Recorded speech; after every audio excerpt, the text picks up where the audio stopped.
This is a poem for a friend of ours named John Brower. His story is an interesting one. He fell in love after a miserable marriage, his first marriage. I knew John and his wife. Separate, they were quite wonderful. Together, they were quite disastrous. Anyway, John took a time to grieve. John took a time to heal. Met a Chinese woman. Would travel to China to visit her. Of course, she could not, in turn, visit him. Not without the necessary paperwork, etc. They planned to marry. They planned to marry.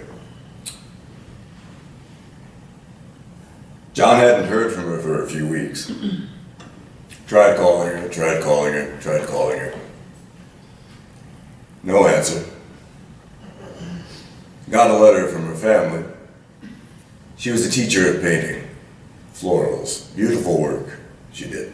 Very delicate. She had been murdered by one of her students. How her murderer was apprehended, the Chinese police simply called the cell phone and the murderer at that point elected to pick up. John later underwent surgery.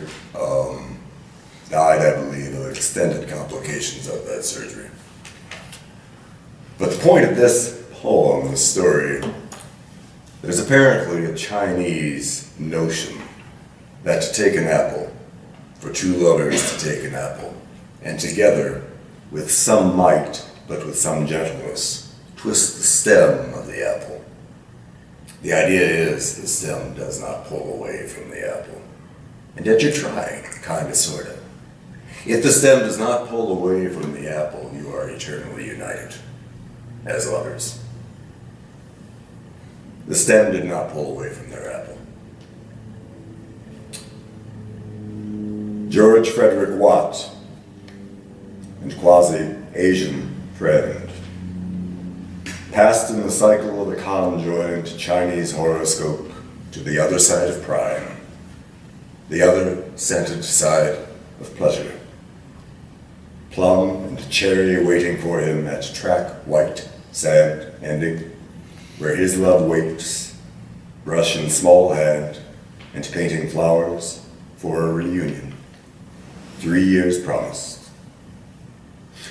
They must have once taken an apple between them, continents apart, and twisted its stem so many times with memoried fingers, but just enough to find love's name in America, in China. The robes they share now are silk, and in them they appear as slender as pencil lines of light, talking, talking, through the sparks they make after so long a separation, like pines pulling distance between oaks. What they say is airbound to their ears, cusps of finality and understanding now that they are once again conjoined, to walk no separate ways again, to have no cell phone partings crossing a globe.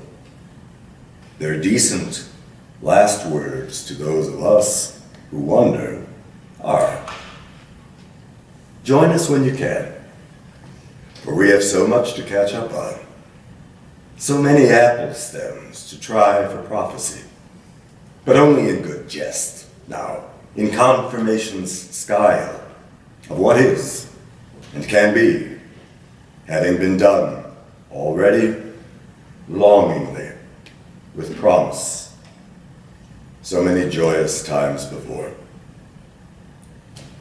For our friend John Brower, 1955-2007.